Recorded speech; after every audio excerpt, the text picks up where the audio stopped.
अब हम एक बहुत ही इम्पोर्टेंट एंडोक्राइन ग्लैंड को समझते हैं जिसका नाम है pancreas. So pancreas is a composite gland which acts as both exocrine and endocrine gland। इसमें दोनों तरह की प्रॉपर्टी होती है, एक्सोक्राइन की भी प्रॉपर्टी होती है और एंडोक्राइन की भी प्रॉपर्टी होती है। Means it secretes the enzyme also, ये एंजाइम को भी रिलीज करता है और हार्मोन्स को भी रिलीज करता है। बहुत तरीके के digestive enzymes, trypsin, pepsin, salivary pancreatic amylase जो कि डाइजेशन में हेल्प करते हैं, उनको सिंथेसाइज और रिलीज करता है। सो जो एक्सोक्राइन सेल्स होती हैं पैंक्रियाज को, उसको हम एशिनाई बोलते हैं, which produce digestive enzyme.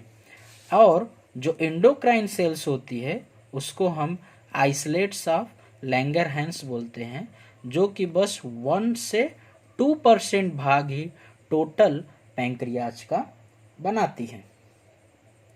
So the each pancreatic isolates include 4 types of hormone secreting sales.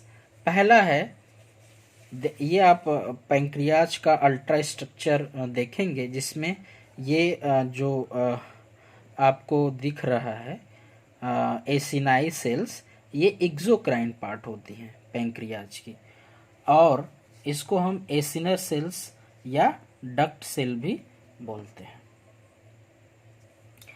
और दूसरा, अब यहाँ से हम एंडोक्राइन पार्ट की तरफ चलते हैं।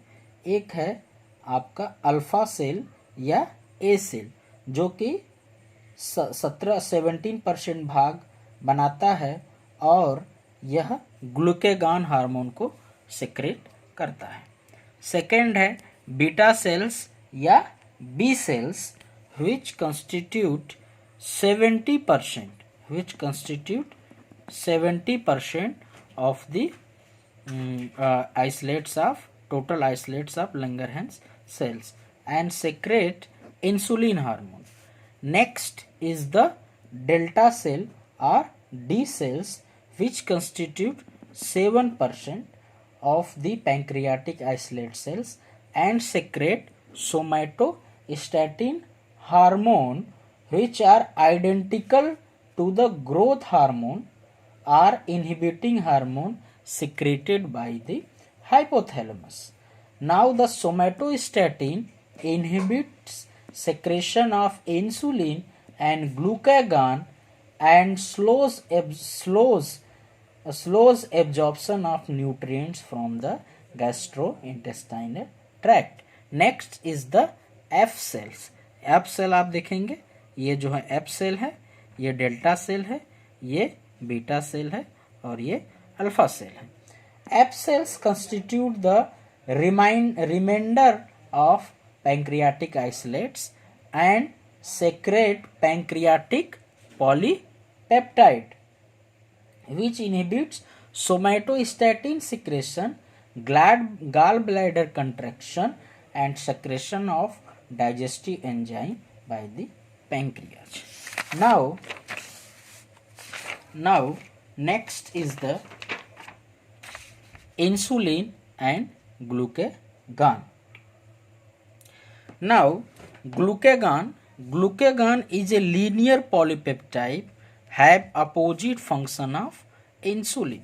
So the glucagon have hyperglycemic in nature. इसका मतलब होता है ये ब्लड में ग्लूकोज के लेवल को बढ़ाते हैं। कैसे बढ़ाते हैं? जो ग्लूकोज ग्लाइकोजन के रूप में लीवर या मसल में स्टोर रहता है, उसको ग्लाइकोजेनोलाइसिस के द्वारा उसको ब्रेक करके ग्लूकोज में कन्वर्ट करते हैं, जिससे ब्लड ग्लूकोज का लेवल बढ़ जाता है। इसमें और इंसुलिन का फंक्शन जस्ट इसके अपोजिट होता है। वो ग्लूकोज को, एक्सेस ग्लूकोज को ग्लाइकोजेनेसिस प्रोसेस के थ्रू लीवर और मसल में ग्लाइकोजन में कन्वर्ट कर देता है। नाउ हम देखेंगे there is some events and what is the role of glycogen and insulin. First event is the glycogenolysis. Glycogenolysis means breakdown of glycogen into glucose. Glycogen क्या करता है, इसको इंक्रीज करता है, और इंसुलिन क्या करता है, इसको डिक्रीज करता है. Next, glycogenesis means the production of glycogen from glucose. Glycogen क्या करता है, इसको डिक्रीज करता है, इंसुलिन क्या करता है, इसको इंक्रीज करता है. इंसुलिन जो है ग्लूकोज मॉलिक्यूल को आपस में जोड़कर ग्लाइकोजन बनाता है. Next event is the gluconeogenesis means synthesis of glucose from non carbohydrate source. Glycogen क्या करता है, इसको इंक्रीज करता है, एंड इंसुलिन क्या करता है, इसको डिक्रीज करता है. Next is the tri acyl glycerol hydrolysis. Glycogen increase करता है, इंसुलिन डिक्रीज करता है. Next is the blood glucose level. जाहिर सी बात है ग्लाइकोजन इंक्रीज करेगा और इंसुलिन डिक्रीज करेगा. Next is the glucose release from liver. ये इंक्रीज करेगा और ये डिक्रीज करेगा. और लास्ट इवेंट है ग्लाइकोलिसिस. ये डिक्रीज करता है और ये इंक्रीज करता है. नेक्स्ट हम बहुत इम्पोर्टेंट ग्लैंड की तरफ आते हैं जिसका नाम है एड्रिनल ग्लैंड या emergency gland. So our body has one pair of adrenal gland at each of the kidney and is located superior to the kidney, hence called suprarenal gland. ये kidney के ऊपर होता है इसीलिए इसको हम बोलते हैं suprarenal gland. They are divided into two region. ये दो रीजन में डिवाइड होता है. जो बड़ा होता है उसको हम एड्रिनल कार्टेक्स बोलते हैं. It consist 80 to 90%. ये 80 to 90% भाग को ग्लैंड के भाग को बनाता है. और एड्रिनल मेडुला जो है वो रेस्ट पार्ट को एड्रिनल मेडुला बनाता है. नाउ हम अगर electron microscopic ultra structure figure को देखें तो एड्रिनल कार्टेक्स 3 जोन में डिवाइड होता है. जो पहला जोन होता है उसको हम जोना ग्रेनुलोसा बोलते हैं. सेकेंड जोन जो है जोना फैसिकुलेटा है. और थर्ड जोन जो है वो जोना रेटिकुलरिस है. आप इसमें डायग्राम में इजीली देख सकते हैं कि ये स्फेरिकल सेल से बना है zona glomerulosa. And this is the this type of arrangement of cells. और ये जो है स्कैटर्ड होते हैं zona reticularis.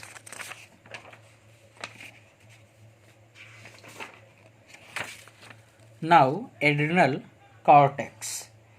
So adrenal cortex is divided into 3 regions.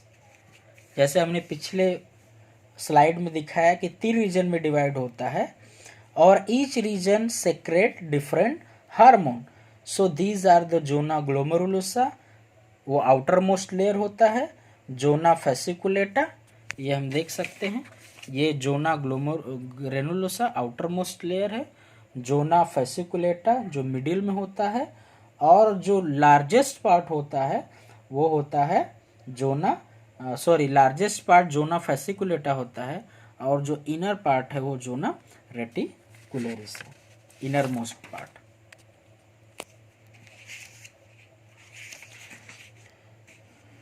Now adrenal cortex produce 3 type of steroid hormone.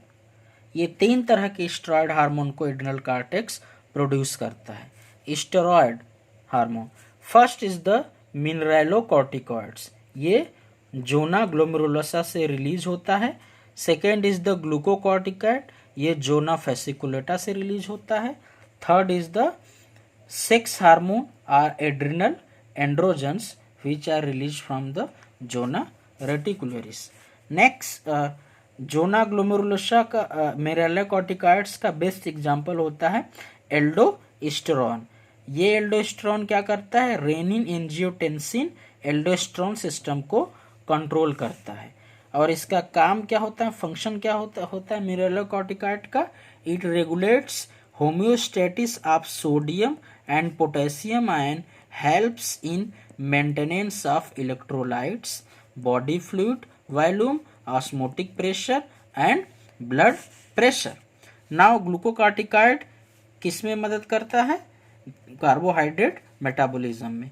इसका बेस्ट एग्जांपल है cortisol, कार्टिकोस्टेरॉन and cortisone. ये क्या करता है? एसीटीएस जब पिट्यूटरी से रिलीज होता है तो ये कार्टिसोल के प्रोडक्शन को, एड्रिनल कॉर्टेक्स से के प्रोडक्शन को प्रमोट करता है। और कार्टिसोल का या ग्लूकोकॉर्टिकॉइड्स का काम क्या होता है? Inhibits inflammatory response and resistant to stress. इसका एक और काम होता है कि it works in many way to provide resistance to stresses including exercise, fasting, fright, bleeding, infection and disease. So the high dose of glucocorticoid depress immune response used as immunosuppressive agent. For this reason, glucocorticoids are prescribed for organ transplantation. ये किसमें prescribe होता है? This is prescribed in organ transplantation, क्योंकि ये organ transplantation में prescribe होता है, क्योंकि ये इन्फ्लेमेशन को इनहिबिट करता है, इन्फ्लेमेशन रिस्पॉन्स को इनहिबिट करता है। नेक्स्ट, ग्लूकोकॉर्टिकॉइड का फंक्शन क्या है? It increase the rate of protein breakdown mainly in the muscle fiber and thus increase the liberation of amino acid into the bloodstream. It also inhibits cellular uptake and utilization of amino acid. Now move on the sex hormone which is released from also sex hormone are adrenal androgens which are released from the zona reticularis. इसका best example है DHEA, जिसका full form है dehydroepiandrosterone. It belongs to the class of hormone known as androgens, which also include the major sex hormone testosterone produced by the testes. It play more important role in the female, in which it promotes libido, means sex drive, and converted into estrogen by other body tissue. After menopause, when ovarian secretion of estrogen decrease, all female estrogens come from conversion of adrenal androgen. So the adrenal androgen also stimulates growth of secondary sexual character like growth of axial hair, facial hair and pubic hair in boys and girls. Now move on. The second part of adrenal gland is the adrenal medulla. Actually, the adrenal medulla is a modified part of sympathetic nervous system. It consists of modified postganglionic sympathetic neurons.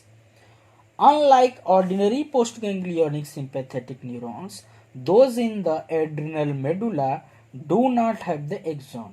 So the modified postganglionic sympathetic neurons of adrenal medulla release hormone directly into the blood rather than releasing a neurotransmitter.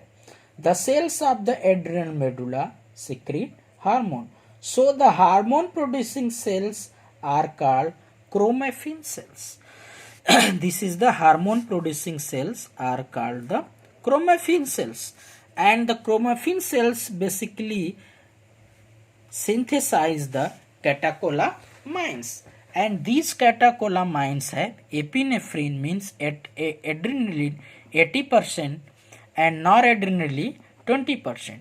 So the chromaffin cells secrete epinephrine or the adrenaline which are 80% and noradrenaline or norepinephrine which have 20%. Now,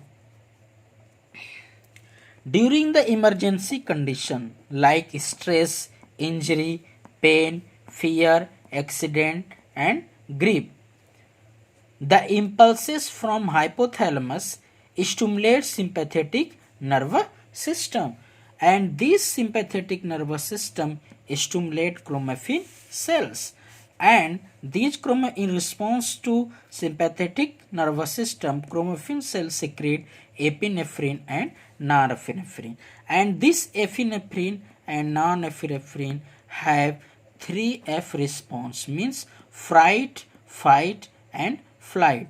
Hence, this epinephrine or adrenaline, also called emergency hormone or hormone of flight or fight, means in the emergency condition हमारे जो vital organ है like brain, liver, kidney, lung, इनको emergency condition या accidental condition में adrenaline इनको safe रखता है यानी बचाता है.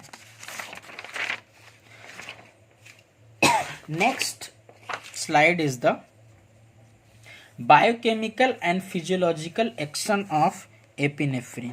एपिनेफ्रिन का बायोलॉजिकल और फिजिकल एक्शन क्या क्या होता है. Now there are two column, one is the biochemical action and other is the response. So biochemical action में साइक्लिक एमपी लेवल इन मसल में एपिनेफ्रिन क्या करता है, इंक्रीज कर देता है साइक्लिक एमपी लेवल को. ग्लाइकोजेनोलाइसिस मीन्स ग्लूकोज के ब्रेकडाउन को एपिनेफ्रिन इंक्रीज करता है. ग्लाइकोजन सिंथेसिस मीन्स ग्लूकोज से ग्लाइकोजन बनने की प्रोसेस को ये डिक्रीज करता है. और glucose release from liver and muscle, muscle से ग्लूकोज के रिलीज को इंक्रीज करेगा और ब्लड ग्लूकोज लेवल को एपिनेफ्रिन क्या करता है, वो बढ़ाता है. नेक्स्ट हम बहुत इंपॉर्टेंट ग्लैंड की तरफ आते हैं जिसका नाम है gonadal hormones. Are the hormones are release from the testis and ovary. So the primary reproductive organ are known as gonads. The testis in the male and ovary in the female. Gonads are the organ that produce gametes, sperm in the male and oocyte in the female. In addition to their reproductive function, the gonad secretes hormones. Hence, the endocrine part of the testis is formed by the group of cells called interstitial cells or leading cells. These cells secrete male sex hormone called testosterone. इन Leydig cells में lipid का जो concentration होता है, जो lipid का percentage होता है वो ज़्यादा होता है. और लीडिंग सेल में स्ट्रैटोजेनेसिस की प्रोसेस होती है. स्ट्रैटोजेनेसिस के प्रोसेस के थ्रू कोलेस्ट्रॉल जो है प्रेग्नेनोलोन में कन्वर्ट होके लास्ट में वो टेस्टोस्टेरोन में कन्वर्ट होता है. सो इसमें कोलेस्ट्रॉल का जो कंसंट्रेशन होता है लीडिंग सेल्स में वो ज़्यादा होता है. So cholesterol is one of the steroid and testosterone is also one of the steroid. So the testosterone which stimulate spermatogenesis. और टेस्टोस्टेरोन का क्या काम है, testosterone responsible for growth of muscle, growth of facial and axillary hair. It is responsible for aggressiveness, low pitch of voice and also influence the male sexual behaviour. And it is generally a protein anabolic hormone, means the synthesis, and it promotes the bone growth and contributes to the more muscular physique of the male. So it is also responsible for the development of male accessory sex organs like the epididymis, vas deferens, seminal vesicle, prostate gland and the urethra.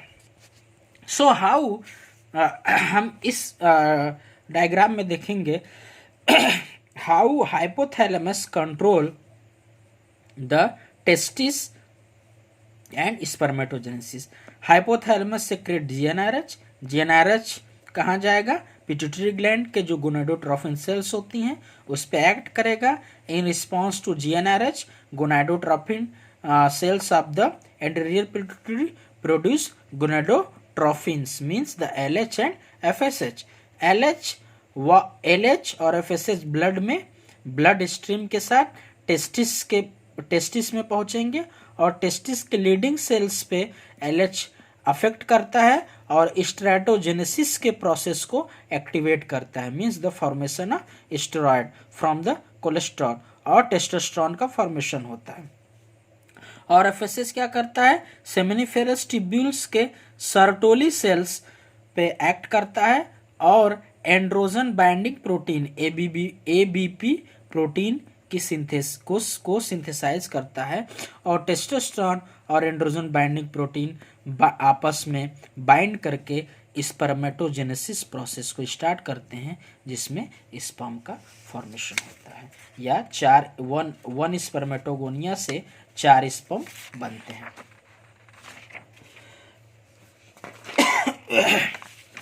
हम देखेंगे role of the testosterone.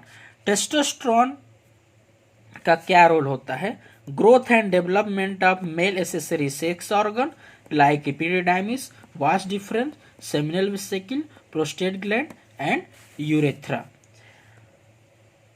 और testosterone stimulates muscular growth of facial and axial hair, causes aggressiveness, low pitch of voice and also influence male sexual behavior, promote bone growth, muscular physics. Next हम female reproductive organ ovary की तरफ आते हैं. So the like testis ovary also perform endocrine function. It secrete different types of female hormone. Estrogen means estradiol, progesterone, inhibin and relaxin. It is hypothalamus connected with pituitary released GnRH, gonadotropin releasing hormone, which act on the gonadotrophs cell of the anterior pituitary. In response to GnRH, gonadotrophin cell of pituitary pars distal is part of the pituitary produce LH and FSH. So FSH follicle stimulating hormones. एक female के ovary में 1 million follicle होती है, उसमें से कोई एक follicle during one single menstrual cycle में एक फॉलिकल का सिलेक्शन रिक्रूटमेंट होता है और वो फॉलिकल डोमिनेंट फॉलिकल में कन्वर्ट होती है. और जिस फॉलिकल पे सबसे ज़्यादा एफएसएच और एस्ट्रोजन रिसेप्टर होती हैं वही फॉलिकल डोमिनेंट फॉलिकल या ग्राफियन फॉलिकल में कन्वर्ट होती हैं. तो ग्राफियन फॉलिकल क्या होती हैं? वो मेजर अमाउंट में एस्ट्रोजन की सिंथेसिस करती हैं. तो एफएसएच क्या करता है? वो प्राइमरी फॉलिकल से dominant follicle and this is the primary follicle. Primary follicle से डोमिनेंट फॉलिकल में इसको कन्वर्ट कर देता है और डोमिनेंट फॉलिकल में क्या होता है? उस साइड जिसको ओवुलेट करने का काम, बाहर निकालने का काम एलएच करता है, इसीलिए इसका नाम है लुटेनाइजिंग हार्मोन, जिसको हम ओवुलेशन कहते हैं. और ओवुलेशन के बाद ये उस साइट या ओवा फैलोपियन ट्यूब में जाता है और फैलोपियन ट्यूब में अगर स्पर्म आता है तो उसके साथ वो फर्टिलाइज करके एम्ब्रियो का फॉर्मेशन करता है. Now next is the progesterone. Progesterone is secreted by the corpus luteum. Corpus luteum एक बड़ा और येलो कलर का स्ट्रक्चर है जो कि ल्यूटियल फेज या पोस्ट ओवुलेटरी फेज में बनता है और कार्पस ल्यूटियम क्या करता है, प्रोजेस्टेरॉन को सिक्रेट करता है। Progesterone is responsible for maintenance of pregnancy and it prepare mammary gland for lactation, promote enlargement of breast and help maintain female secondary sex characteristics। अब हम देखेंगे कि ऐसे हार्मोन जो कि kidney, placenta, endo digestive system से निकलते हैं। So the hormones from the kidney secrete aldosterone which increase reabsorption of sodium and water by the kidney. Also produce erythropoietin hormone. It stimulates the production of red blood cell in bone marrow. Now the hormone from the placenta. Placenta secretes a variety of protein and steroid hormone. Placenta secretes steroid hormone like estradiol and progesterone and protein hormone like human chorionic gonadotropin यानी SCG and human chorionic somatotropin SCH hormone. So SCG, human chorionic gonadotropin, maintain pregnancy, and pregnancy test is confirmed by the presence of SCG in the urine. Now next is the hormone from gastrointestinal tract. Gastrointestinal tract produce 4 type of hormone. First is the gastrin, second is the secretin, third is the cholecystokinin, and fourth is the gastric inhibitory peptides. So gastrin produced by the G cells of stomach and duodenal mucosa. And gastrin stimulate HCl secretion and pepsinogen in the stomach. Now the secretin produced by the S cells of duodenal and jejunal mucosa. Secretin का क्या काम है? It increases secretion of bicarbonate ion by the pancreas. Now the cholecystokinin produced by the I cell of mucosa and intestine. It stimulates pancreatic enzyme secretion, gallbladder contraction, and the gastric inhibitory peptide produced by the K cells in the mucosa of jejunum and duodenum, and it inhibits gastric secretion and motility. Next is the hormone from the heart. The arterial wall of heart secrete a peptide hormone called arterial natriuretic factor ANF. Now last we have to see the general mechanism of hormone action.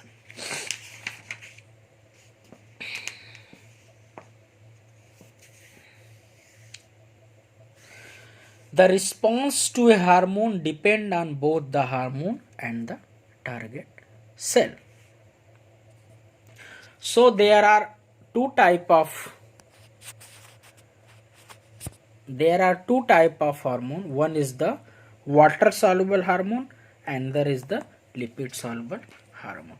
जो water soluble hormone होते हैं वो protein hormone, peptide hormone जैसे insulin, glucagon, FSH, LH, ACTH, GH, prolactin, और इनके जो receptor होते हैं वाटर सॉल्युबल हार्मोन के वो सेल सरफेस रिसेप्टर होते हैं, मींस प्लाज्मा मेम्ब्रेन के ऊपर होते हैं। इसमें हम देखेंगे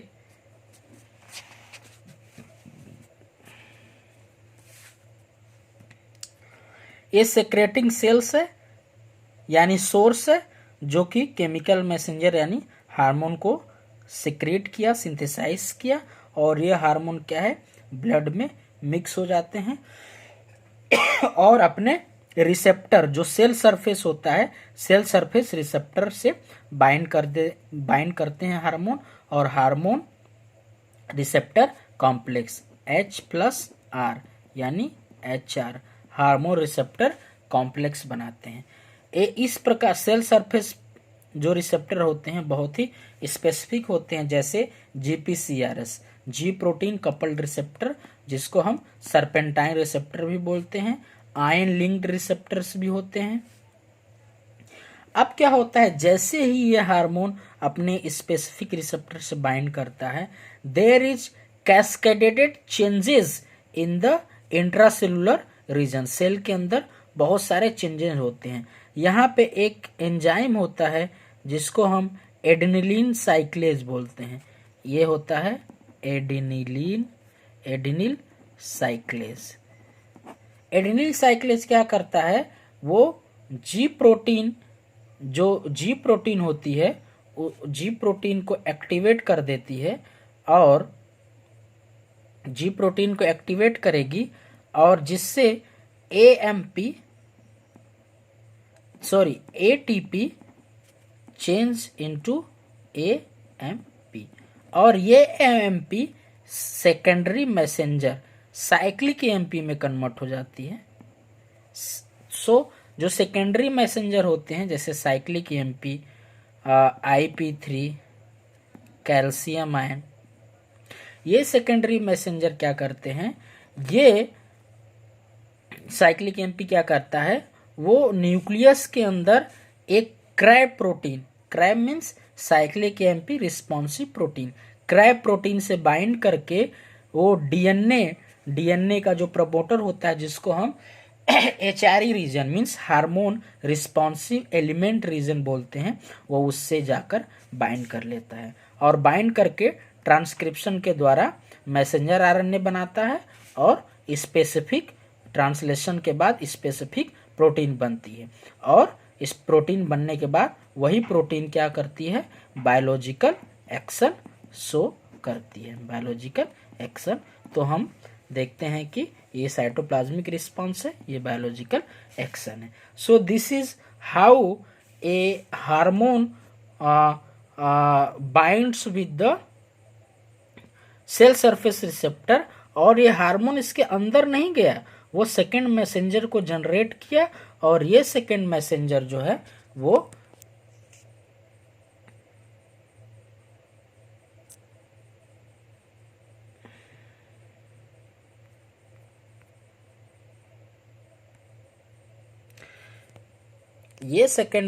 जो है वो कैसे जीन को रेगुलेट करता है, साइक्लिक एएमपी के द्वारा।